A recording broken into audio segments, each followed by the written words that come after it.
이 시간에는 당연한 것들, 정직과 성실이라고 하는 제목으로 함께 말씀을 나누도록 하겠습니다. 저는 목사입니다. 그렇죠? 네, 저는 목사인데요. 목사에게 있어서 설교라고 하는 사역은 사실은 전체 사역의 절반 이상을 차지한다라고 할 수 있을 만큼 굉장히 큰 비중을 차지하는 사역입니다. 그러다 보니까 항상 고민은 어떻게 하면 좋은 설교를 할 수 있을까? 어떻게 하면 좋은 설교를 할 수 있을까가 늘 끊이지 않는 저의 고민의 하나의 주제입니다. 여러분, 좋은 설교가 뭘까요? 여러분들은 좋은 설교라고 하는 걸 어떻게 정의하시는지를 모르겠지만 제가 생각할 때의 좋은 설교는 성경이 말씀하는 하나님의 말씀, 성경 속에 들어있는 하나님의 그 말씀을 잘 해석해서 그걸 우리 성도님들에게 바르게 전달하는 것, 그것이 저는 좋은 설교라고 생각을 합니다. 그리고 그걸 위해서 필요한 게 이게 성경의 여러 가지 배경들, 그리고 성경에 나와 있는 그 단어의 정확한 의미들, 이런 것들을 연구하고 바르게 찾아가는 것이 저는 굉장히 중요하다라고 생각을 하고 있습니다. 왜냐하면 성경이 너무 옛날에 쓰여져서 그래요. 성경은 가장 최근에 쓰여졌다라고 할지라도 지금으로부터 거의 2000년 전에 쓰여져 있습니다. 사람이 한 세대만 건너뛰어도 사람의 생각이나 가치라거나 사람들의 언어적인 습관이나 단어의 의미조차도 전혀 달라지기도 하는 게 이 사람의 인생사라고 하는 건데, 그렇게 따지면 2000년이라고 하는 그 시간은 너무나 아득하게 느껴질 만큼의 먼 시간의 갭이라고 하는 거죠. 그러다 보니 현재의 우리에게 쓰여져 있는 성경을 읽는 것과 그 당시 사람들에게 하나님께서 처음 말씀하셨을 때, 처음 성경이 쓰여졌을 때의 그 의미라고 하는 것이 달라질 수가 있더라라고 하는 것입니다. 왜냐하면 어떤 문화 속에서, 어떤 역사적인 분위기 속에서 이 말씀을 접하느냐에 따라서 이게 달라질 수가 있더라라고 하는 것이죠. 그래서 그 당시 사람들이 어떤 배경 속에 있었나, 그 사람들은 어떤 문화권 속에, 어떤 습관 속에 있었나라고 하는 것들을 파악하는 것이 성경의 본래의 의미를 파악하는데 굉장히 중요하다는 것입니다. 뿐만 아니라 단어의 의미를 정확하게 아는 것도 굉장히 중요한데요. 왜냐하면 성경은 지금 여러분들이 가지고 있는 한글로 된 성경으로 제일 먼저 쓰여진 게 아니기 때문에 그렇습니다. 원래 성경에 쓰여졌던 언어는요, 헬라어라고 하는 것, 그리스어죠. 히브리어라고 하는 것, 유대인들이 쓰는 이스라엘 말인데, 근데 이 이스라엘 말인 히브리어도 성경에 쓰여진 히브리어와 현대 유대인들이 사용하는 히브리어가 전혀 달라요. 현대 유대인들도 과거의 히브리어를 가리켜서 죽은 언어다, 사어다라고 해서 사실은 잊어버렸던 언어가 현대에 맞게 다시 어떻게 보면 새롭게 만들어진 언어가 지금의 히브리어이거든요.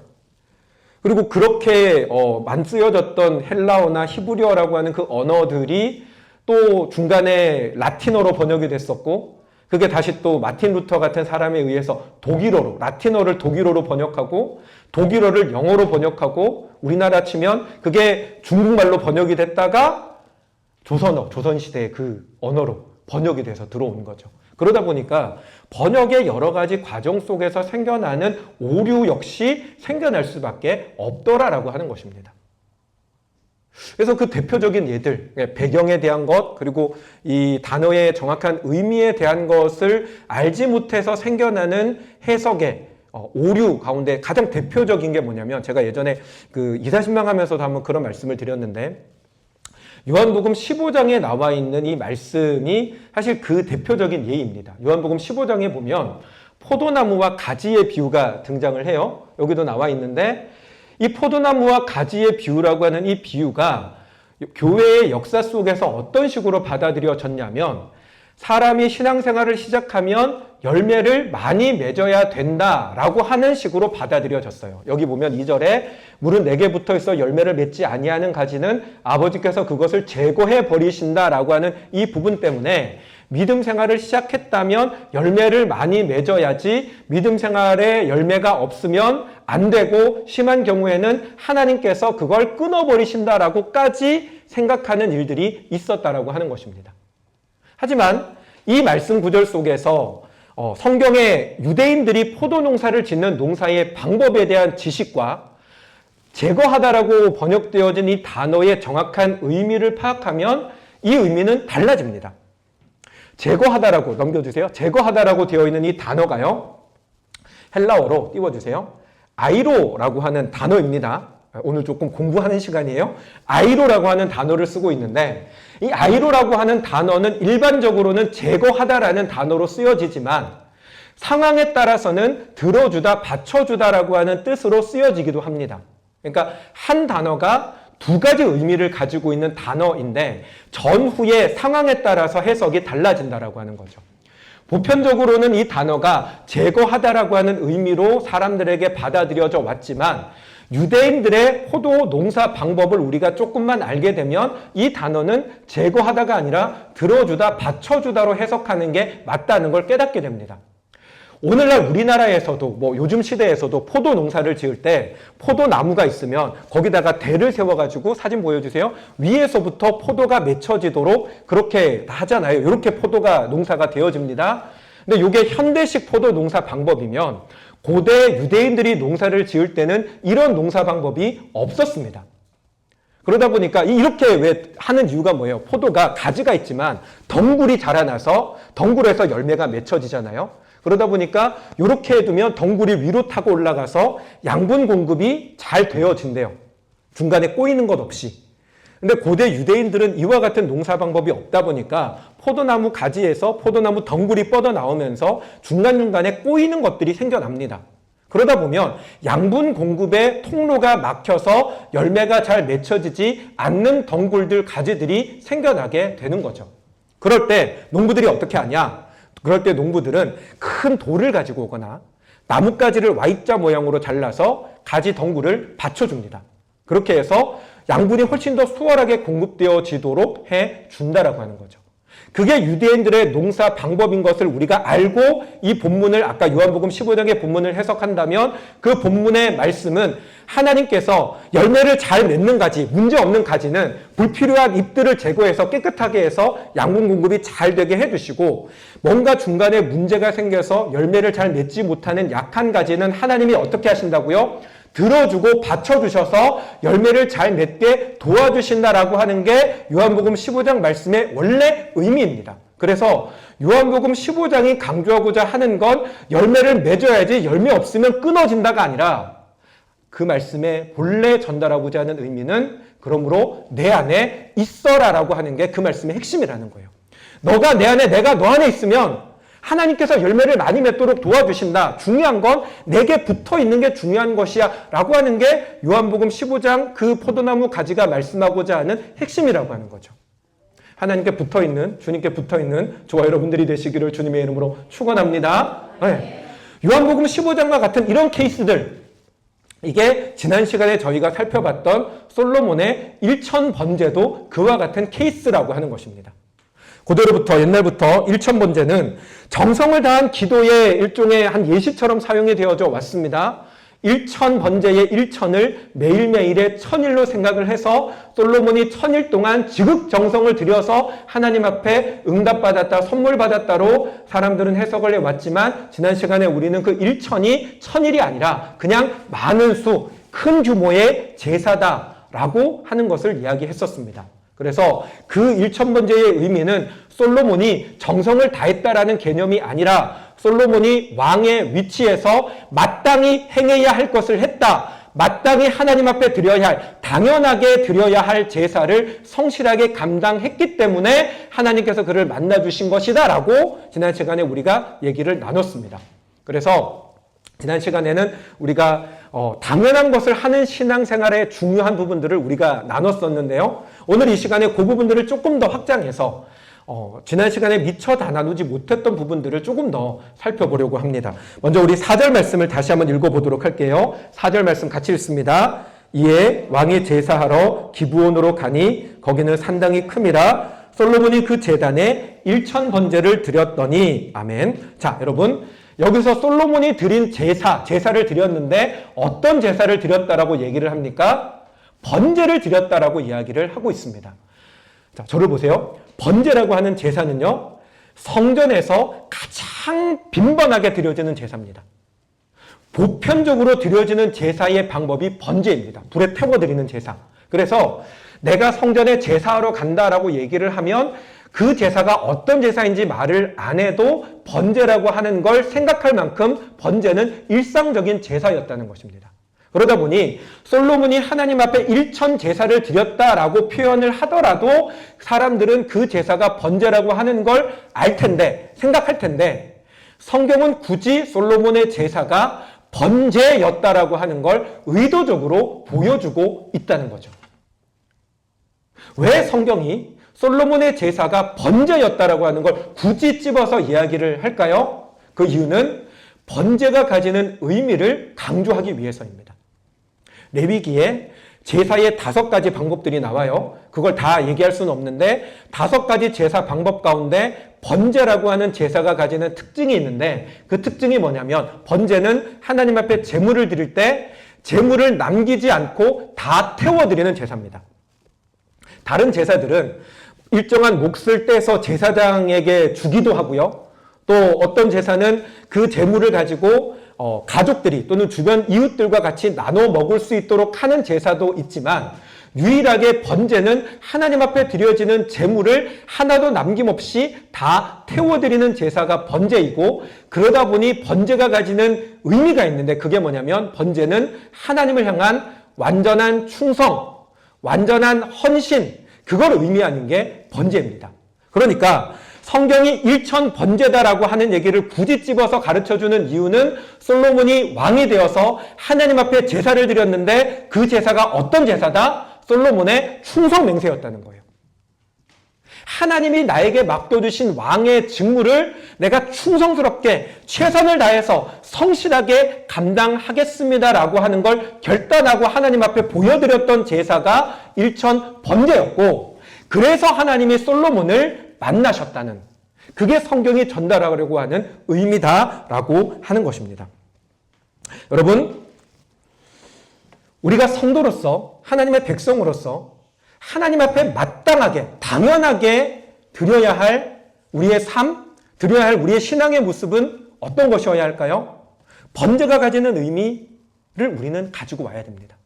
우리 자신을 하나님 앞에 온전한 산 제물처럼 하나님을 향한 온전한 충성과 온전한 성실함으로 우리는 하나님 앞에 우리의 삶을 내어드릴 수가 있어야 한다고 하는 거죠. 그리고 여러분, 우리가 이렇게 하나님 앞에 온전한 우리의 삶을 내어드리는 이 모습을 하나님께서 얼마나 기뻐하시냐? 하나님이 솔로몬을 찾아와서 만나 주실 만큼 하나님이 기뻐하셨다는 거예요. 여러분, 솔로몬이 1000 번제를 우리가 조금 전에 잠시 이야기를 했는데요. 여기서 한 가지 더 봐야 되는 게 뭐냐면 솔로몬이 사람들은 그렇게 제가 앞에 말씀드렸잖아요. 고대 옛날부터 사람들은 1000 번제를 정성을 다한 기도의 하나의 예시처럼 생각해 봤는데 1000 번제가 가지는 완전한 충성과 헌신이라고 하는 그 의미는 뭘 가르쳐 주냐면 솔로몬이 하나님 앞에 드렸던 제사는 하나님께 뭔가를 받아내기 위해서 드린 제사가 절대 아니었다는 것입니다. 그 사실을 뒷받침해 주는 게 뒤에 나오는 하나님의 만남의 메시지입니다. 그 구절 있으면 잠깐 띄워주세요. 하나님께서 솔로몬이 기브온에서 1000 번제를 드렸어요. 그리고 그날 밤에 하나님이 솔로몬 꿈에 나타나시는데 뭐라고 말씀하십니까? 나타나셔서 내가 내게 무엇을 줄고 너는 구하라라고 말씀하십니다. 만약에 솔로몬이 하나님 앞에 뭔가 바라는 게 있어서 제사를 지낸 거면 하나님이 그에게 나타나서 하셔야 했던 말씀은 너가 나에게 바라는 이러이러한 걸 내가 너에게 줄게 라고 말씀하셔야 됩니다.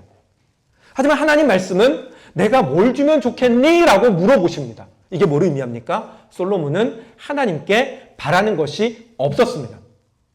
오직 하나님을 향한 충성, 전적인 헌신, 맡겨주신 사명 감당하겠습니다라고 하는 그의 결단을 하나님께 올려드린 게 1000 번제였고 그것으로 인해서 하나님이 크게 기뻐하셔서 하나님이 솔로몬을 만나 주셨다라고 하는 거죠. 사랑하는 여러분, 저와 우리의 삶이, 물론 여러분 우리는 하나님께 필요한 것을 구해야 합니다. 하나님, 우리 주기도문에도 일용할 양식을 구하라라고 하시면서 필요한 것을 구하라고 말씀하십니다. 그런데 여러분, 그럼에도 불구하고 우리가 하나님 앞에 무엇보다 우선적으로 고백하며 나가야 하는 것은, 하나님, 내가 주님을 위하여 살겠습니다. 하나님, 내가 주를 위하여 충성하겠습니다. 내가 주를 위하여 헌신하겠습니다. 라고 하는 우리의 믿음의 고백이 무엇보다 우선되어야 할 줄로 믿습니다. 여러분, 원래 이게 순서상 뒤에 가야 되는 말인데 말이 나와서 말씀드리는데, 여러분, 하나님께서 솔로몬이 이렇게 하나님 앞에 자신의 충성과 헌신과 내가 성실하게 살겠습니다라고 이 고백하는 이 고백을 얼마나 기뻐하셨냐면, 하나님께서 꿈에 솔로몬을 만나셨잖아요. 근데 여러분 그거 아세요? 다윗은요, 솔로몬과 비교하면 솔로몬보다 더 하나님 앞에 충성스러웠고요, 솔로몬보다 더 하나님을 뜨겁게 섬겼던 사람입니다. 근데 그럼에도 불구하고 다윗의 인생 속에 하나님이 한 번도 직접적으로 그에게 나타나셔서 만나주신 적은 없습니다. 다윗이 하나님을 경험했던 건 다 어떤 선지자나 또는 뭐 우림과 둠림과 같은 그런 것들을 통해서 하나님의 뜻을 알고 순종한 거지, 직접적으로 하나님을 만났던 적은 없습니다. 그런데 누구보다 탁월했던, 솔로몬보다 더 탁월했던 다윗에게는 하나님이 직접적으로 나타나지 않으셨는데, 다윗보다 조금 못했던 솔로몬에게 하나님께서 왜 직접적으로 나타나셔서 그에게 이렇게 만나주십니까? 이유가 여기 있다는 거예요. 하나님이 그걸 얼마나 원하시는지, 하나님이 그걸 얼마나 간절히 바라시는지. 사랑하는 여러분, 우리의 필요는 이미 하나님께 다 알려지신 바 되었습니다. 우리가 하나님 앞에 뭐가 필요하고 뭐가 중요하고 우리의 삶에 있어서 어떤 것이 정말 절실한 것인지는 아버지 되시는 하나님이 이미 다 알고 계십니다. 그러니 우리가 하나님 앞에 필요한 것을 구하는 건 따지고 보면 하나님 알고 계신 걸 내가 떼쓰는 것밖에 되지 않습니다. 정말 하나님께서 우리에게 원하시는 것, 여러분, 하나님을 향한 우리의 믿음과 우리의 충성과 우리의 헌신을 향한 간절한 결단과 다짐이 우리의 삶 가운데 무엇보다 우선되어야 할 줄로 믿습니다. 사랑하는 여러분, 정말로 그 믿음의 고백을 가지며 살아가는 저와 여러분들이 되시기를 주님의 이름으로 축원합니다. 다음으로 우리가 이렇게 그러면 우리의 삶을 하나님 앞에 온전하게 산제물로 내어드려야 되는데, 산제물로 내어드리는 것이 과연 뭘까요? 어떤 사람들은 그렇게 생각합니다. 그러면 목사님, 당장 초대교회 성도들처럼 우리의 재산을 다 팔아 교회에 헌금하고 어떤 특정한 공간에 모여서 공동체로 공동생활을 하며 살아가면 그게 좋은 것입니까? 온전히 하나님께 다 드리는 것입니까? 라고 생각할 수도 있습니다. 여러분 그렇게 생각 안 하시는 표정이지만 그렇게 생각할 수도 있습니다. 그런데 여러분, 하나님은 우리에게 그런 것을 원하지 않으십니다.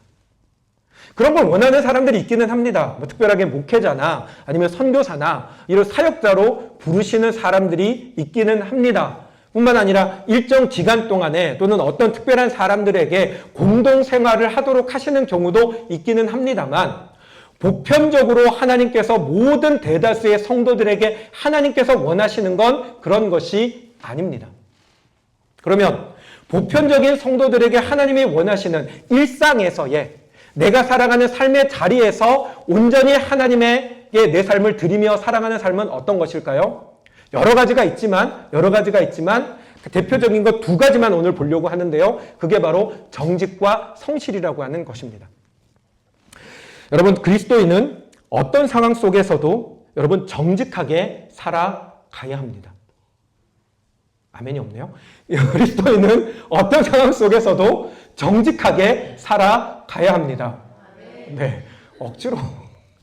근데 여러분, 왜 그리스도인이 정직하게 살아가야 되는지 아십니까? 그게 세상적으로 볼 때도 도덕적으로 가장 올바른 것이기 때문일까요? 물론 그것도 있습니다.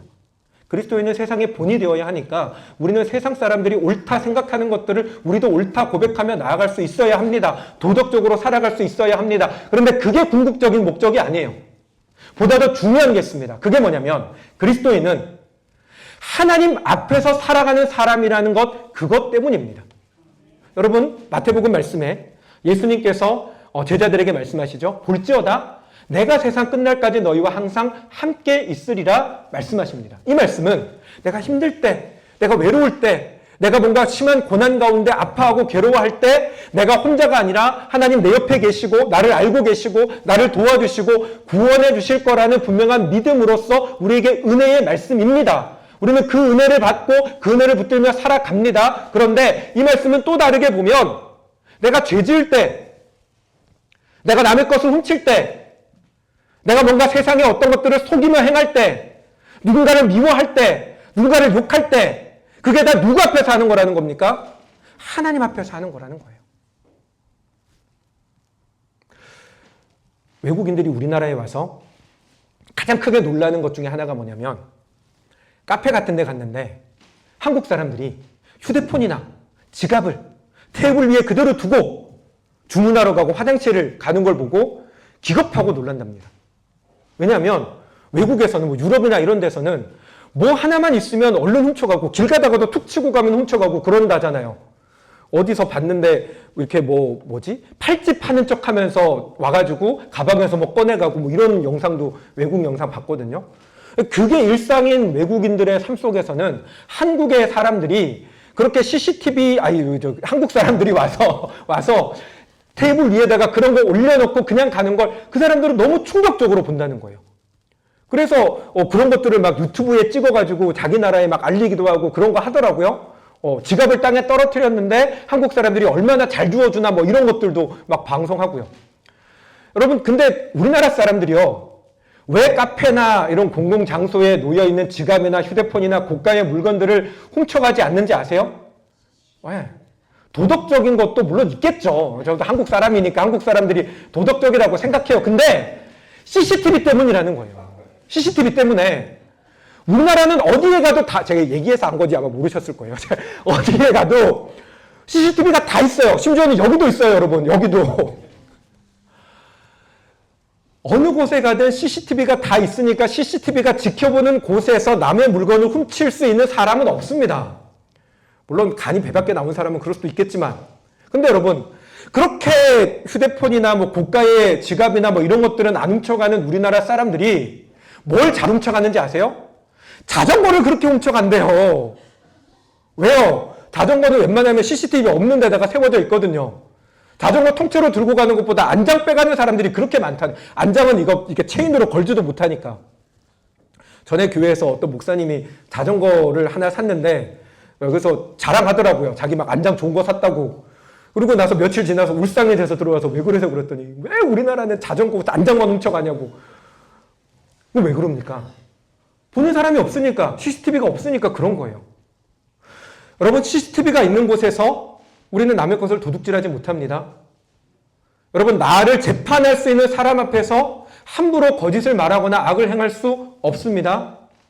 그렇다면 하나님께서 엄연히 우리 가운데 함께 하신다고 분명히 말씀하셨는데 그리스도인의 신앙의 고백이 주님 나와 항상 함께 하신다라고 하는 것을 고백하는 신앙이라면 우리는 어디에서 무엇을 하든 언제든 하나님 앞에 있음을 늘 의식하고 하나님 앞에서 행하는 사람들이 되어져야 한다는 것입니다. 그리스도인이 정직해야 되는 이유는 정직하면 상을 받아서나 정직하면 세상 사람들이 예수 믿는 사람들 특별하네, 대단하네, 박수 쳐줘서가 아니라 우리는 언제나 하나님 앞에 있기 때문입니다. 어떤 상황 속에서도 하나님 앞에 있는 사람들이기 때문에 그 사실을 믿는다면, 우리가 그 사실을 의식한다면 우리는 하나님 앞에서 정직하게 살아갈 수밖에 없다는 것입니다. 그런데 그러지 못하게 살아가는 그리스도인들이 너무 많습니다. 신학생들은 다를 것 같으세요? 신학생들은? 부끄러운 얘기인데 하나 말씀드릴까요? 신학교에 처음 가가지고 첫 시험을 쳤어요. 중간고사. 첫 시험을 치는데 학교에 큰 플래카드가 붙었어요. 그 플래카드에 다른 거 없어요. 그림 하나 딱 붙어 있고 밑에 문구가 있는데 그림 뭐냐? 눈 그림이 딱 붙어 있어요. 그리고 그 밑에 나와 있는 문구, 하나님은 다 보고 계십니다.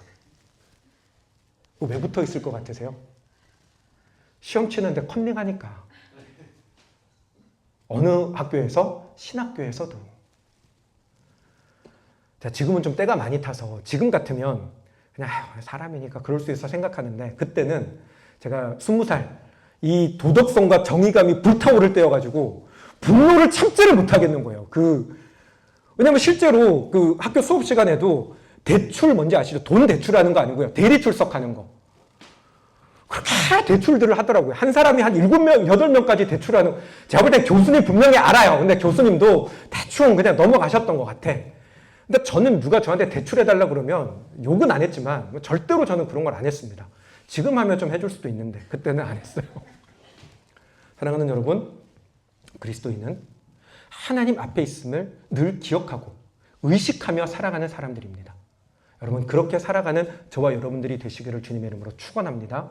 다음으로 그리스도인이 세상 속에서 살아가야 되는, 하나님 앞에 당연히 해야 되는 것 중에 하나는 성실함입니다. 성실함.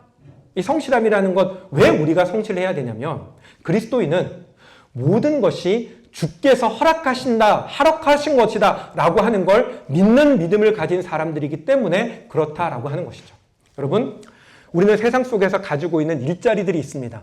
물론 저는 목회자이기 때문에 목회도 뭐 일종의 일이라고 한다면 일이겠지만 그래도 이건 신앙적인 색깔을 가지고 있는 일이니까. 근데 여러분들은 세상 속에서 신앙과는 상관없는 일종의 세상의 어떤 여러 가지 잡을 가지고 계십니다.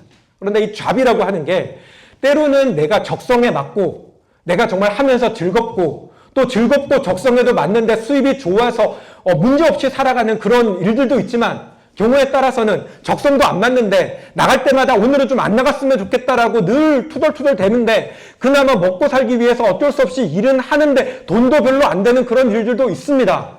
그렇다면 여러분, 그 일은 하나님이 내게 주신 일이 아닐까요? 여러분, 우리는 사명이라고 하는 이야기를 교회에서 합니다. 근데 사명이라고 하는 개념은 하나님께서 우리에게 교회에서 맡겨주신 목사로서의 또는 뭐 어떤 직분자로서의 봉사하는 자리에서 리더로서의 그 자리만 사명이 아니라 하나님께서 믿음의 백성에게 맡겨주신 모든 일들이 다 사명입니다. 믿으십니까, 여러분? 하나님이 믿음의 백성에게 맡겨주신 모든 일들이 다 사명이라고요. 그리고 하나님 우리에게 맡겨주시는 일은 교회 안에서의 일들만 맡겨주시는 게 아니라 여러분이 살아가는 일상에서의 그 일들도 하나님께서 맡겨주신 사명이라는 것입니다. 부모도 부모의 사명입니다. 자녀도 자녀의 사명입니다. 모든 것이 하나님이 나에게 주신 것이라는 사실을 믿는 믿음의 고백, 그게 그리스도인의 신앙 고백이고요. 그렇기 때문에 우리는 내게 주신 모든 걸 주님을 위하여 주께 하듯이 하는 사람들이 되어야 한다라는 것입니다. 때로는 여러분, 다 좋아요. 돈도 잘 되고 돈도 잘 벌고 적성에도 맞고 내가 재밌는데 이런 경우도 있어요. 나를 고용한 사람이 너무 밉상이야. 하여튼 출근해가지고 맨날 그 사람 욕하는 재미로 회사를 다니는 사람도 있잖아요.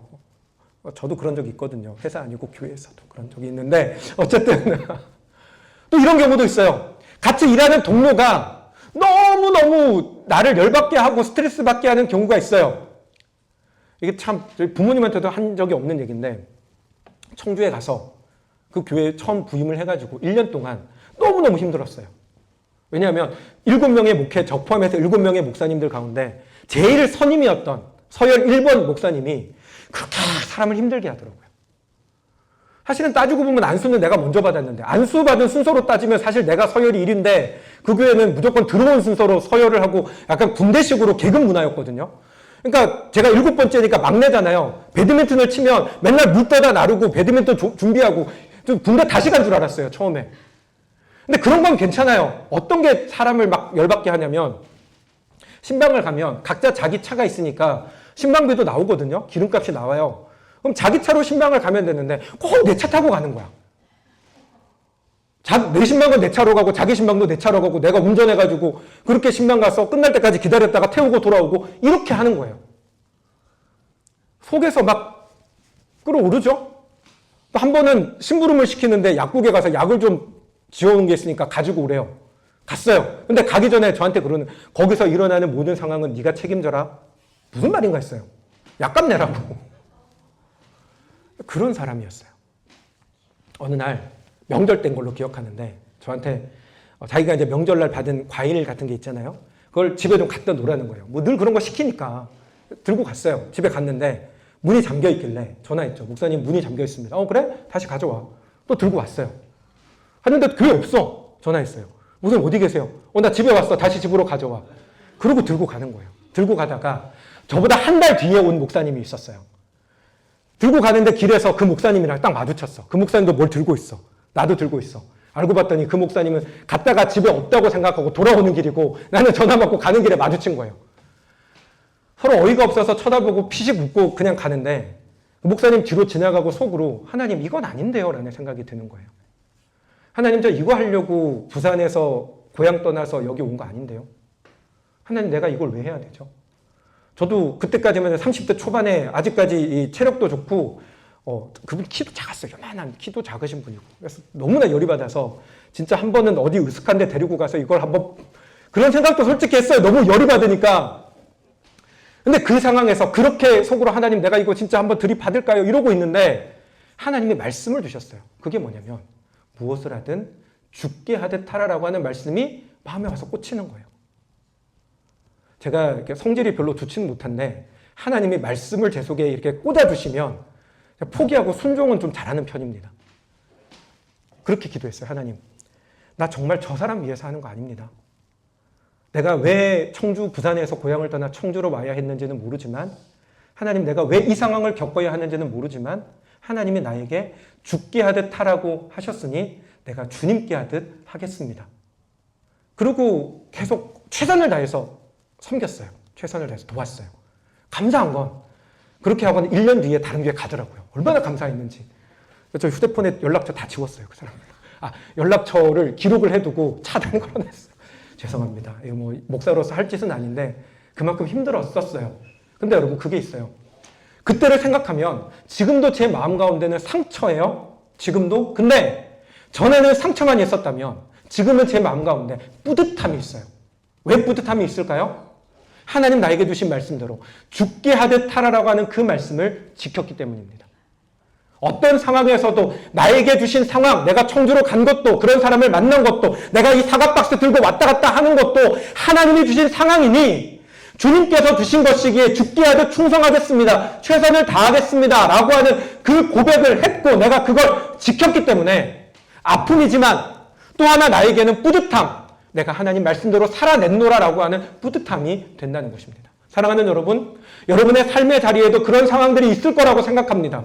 그런데 여러분, 힘들지만 어렵지만 괴롭지만 그러나 여러분 그 자리가 하나님이 저와 여러분에게 맡기신 자리라는 사실을 고백하는 저와 여러분 되시기 바랍니다. 그리고 정말로 아주 작고 사소한 부분 하나까지도 죽게 하듯 할 수 있는 저와 여러분들이 되시기 바랍니다. 그럴 때 하나님께서 우리에게 하나님의 그 은혜와 능력들을 반드시 부어주실 줄로 믿습니다.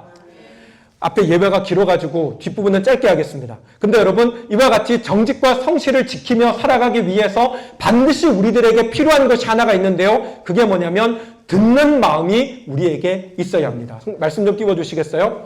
여러분 솔로몬이 하나님이 솔로몬을 만나시고 너에게 뭘 줄까 구하라라고 하시니까 그때 가서 솔로몬이 구한 게 뭐냐면 누가 이 주의 이 많은 백성을 재판할 수 있사오리까 라고 하며 듣는 마음을 달라고 구합니다. 여러분 저를 보세요. 여러분 하나님께서 솔로몬을 만나셔서 하나님이 솔로몬에게 주신 걸 사람들이 뭐라고 보통 알고 있습니까? 지혜를 받았다고 생각해요. 근데 성경 정확하게 보세요. 솔로몬이 구한 건 지혜가 아니에요. 뭘 구합니까? 듣는 마음을 구했다고요. 요게 왜 지혜라고 생각을 했냐면 물론 뒤에 가서도 하나님이 너가 지혜를 구했다라고 하는 부분도 있기는 하지만 이게 재판과 관련해서 듣는 마음이라고 나오니까 송사하는데 옳게 분별하는 지혜를 구하는구나 라고 생각한 건데 이게 여기서 또 단어적 의미가 중요해요. 듣는 마음이라고 하는 이 단어가 듣다 이해하다라는 뜻도 있지만 이 단어 속에 또 하나의 뜻이 있는데 그게 순종하다라는 뜻이에요. 그러니까 잘 보세요. 사람들을 향하여서 듣다 이해하다라고 하면 지혜일 수 있습니다. 근데 여러분 왕이 백성들에게 순종한다는 건 말이 안 되잖아요. 그러면 여기서 말하는 듣는 마음은 누구를 듣는 마음입니까? 하나님을 듣는 마음이에요. 일어난 재판 상황 가운데 그 사람의 상황을 판단해서 내가 결정하는 게 아니라 하나님께서 이 상황에서 하나님의 뜻이 뭔가를 듣고 이해하고 그대로 순종하는 마음을 솔로몬이 구했다는 것입니다. 여러분 우리가 구해야 되는 것이 바로 이 마음입니다. 여러분 우리는 하나님의 마음을 들을 줄 알아야 됩니다. 이걸 다르게 얘기하면 영적으로 깨어 있어야 합니다. 하나님의 뜻이 무엇인지 분별할 수 있어야 됩니다. 하나님의 마음이 어떠한지 깨달을 수 있어야 됩니다. 그 마음을 우리가 구해야 한다는 것입니다. 사랑하는 여러분, 듣는 마음을 구하는 저와 여러분들이 되시기를 주님의 이름으로 축원합니다. 여러분, 하나님은 우리가 이 듣는 마음을 구할 때 반드시 주십니다. 이게 하나님 얼마나 원하시는 건지 아세요? 다음 말씀 띄워주세요. 야고보서 말씀입니다. 같이 읽습니다. 너희 중에 누구든지 지혜가 부족하거든 모든 사람에게 후히 주시고 꾸짖지 아니하시는 하나님께 구하라. 그리하면 주시리라. 아멘. 지혜가 뭐라고요? 듣는 마음입니다. 솔로몬이 듣는 마음을 구하자 하나님이 너가 지혜를 구했구나라고 하셨어요. 야고보서 말씀에 지혜를 구하면 주신다라는 이 지혜가 공부 잘하게 해주는 지혜가 아니에요. 외우는데 암기력이 뛰어나게 해주는 지혜가 아니에요. 여기서 말하는 지혜는 하나님의 마음을 아는 거예요. 내가 하나님 마음 알고 싶습니다.